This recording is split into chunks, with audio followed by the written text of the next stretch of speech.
say barakallahu lakuma wa baraka alaykuma wa jama'a bainakuma fi khair barakallahu lakuma. Assalamualaikum warahmatullahi wabarakatuh. Bersama saya Fahmi Aziz, mahasiswa Teknik Sipil Universitas Bhayangkara Surabaya. Di sini saya akan memenuhi tugas kewirausahaan. Di sini saya akan menjelaskan cara mengurus izin mendirikan bangunan. Cara mengurus izin mendirikan bangunan. Sebelum membangun atau merenovasi rumah, Anda sebagai pemilik rumah wajib mengurus izin mendirikan bangunan atau IMB. IMB adalah izin yang dikeluarkan oleh pemerintah daerah untuk mendirikan, memperbaiki, menambah, mengubah, atau merenovasi suatu bangunan. Jadi IMB itu tergantung dari peraturan dan standar dari daerahnya masing-masing. Kalau Surabaya sama Sidoarjo, IMB perizinannya itu mungkin berbeda sistem. Nah, lanjut. Di sini di dalamnya termasuk izin kelayakan membangun bangunan. Jadi jika Anda merencanakan atau membangun rumah, Anda harus memastikan untuk mengurus IMB rumah tinggal dan bangunan baru. Lanjut. Oke. Di sini kita langsung lanjut ke A. A di sini mengurus izin mendirikan bangunan atau rumah baru.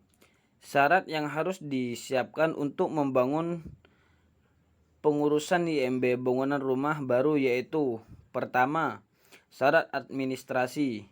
Syarat administrasi di sini ada beberapa huruf.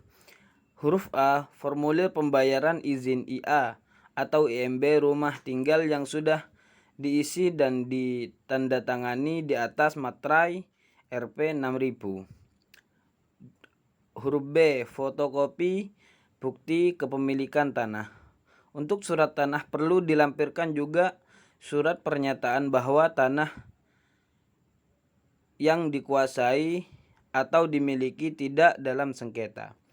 Huruf C, fotokopi kartu tanda penduduk atau KTP dan permohonan sebanyak 1 lembar bagi pemohon. Berbadan hukum dilampirkan akta pendirian usaha. Jika tidak diurus sendiri, maka wajib melampirkan surat kuasa kepada yang diwakilkan dengan dilengkapi fotokopi KTP. Huruf D, gambar konstruksi.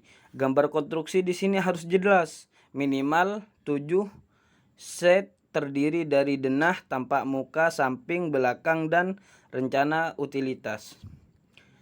Huruf E di sini surat pemberitahuan kepada tetangga sekitar yang ditembuskan kepada pengurus RT dan RW, dilampiri surat jaminan kesanggupan penanggulangan dampak atau khusus untuk bangunan posisi berhimpit dan batas persil.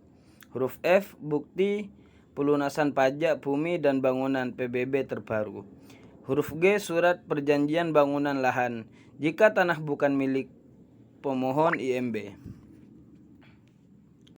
Huruf G, surat perjanjian penggunaan lahan jika tanah bukan milik pemohon IMB. Huruf H, formulir permohonan yang telah dilegalisir pihak kelurahan dan kecamatan tempat bangunan akan didirikan. Huruf I, dilampiri surat perintah kerja apabila pembangunan dikerjakan dengan sistem borongan. Huruf J, data hasil penyelidikan tanah bagi yang diisyaratkan. 2. Syarat teknis. Syarat teknis di sini huruf A, gambar rencana arsitektur dan gambar rencana struktur. Huruf B, rekomendasi teknis IPPL dan Steflan. Huruf C, perhitungan konstruksi bangunan yang dibuat oleh tenaga ahli bersertifikasi untuk bangunan di atas 2 lantai atau bangunan konstruksi beton yang memiliki bentang lebih dari 10 meter. Huruf D, gambar bangunan terdahulu jika bermaksud mengubah untuk dan memperluas bangunan. Langkah-langkahnya di sini sudah tertulis. Untuk bersingkat waktu, lanjut kita langsung ke biaya mengurus IMB. Perhitungan biaya mengurus IMB harus memperhatikan beberapa poin, yaitu pertama, luas bangunan, kedua, indeks konstruksi, ketiga, indeks fungsi. Difungsikan untuk apa bangunan tersebut didirikan? Contoh, untuk membedakan fungsi bangunan apakah untuk hunian, usaha, atau keagamaan. 4. Indeks lokasi. 5. Tarif. Tarif dasar itu per wilayah berbeda-beda tergantung dari wilayah masing-masing. Lanjut, di sini tugas saya ialah membangun penginapan.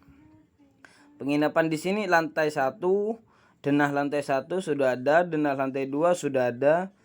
Di sini tampak pondasi, tampak balok sudah lengkap. Di sini potongan-potongan desain penginapan sudah ada, tampak depan, tampak samping, denah lampu. Nah, ini 3D dari bangunan saya. Mungkin hanya itu yang bisa saya sampaikan. Kurang dan lebihnya mohon maaf. Akhirus salam. Assalamualaikum warahmatullahi wabarakatuh.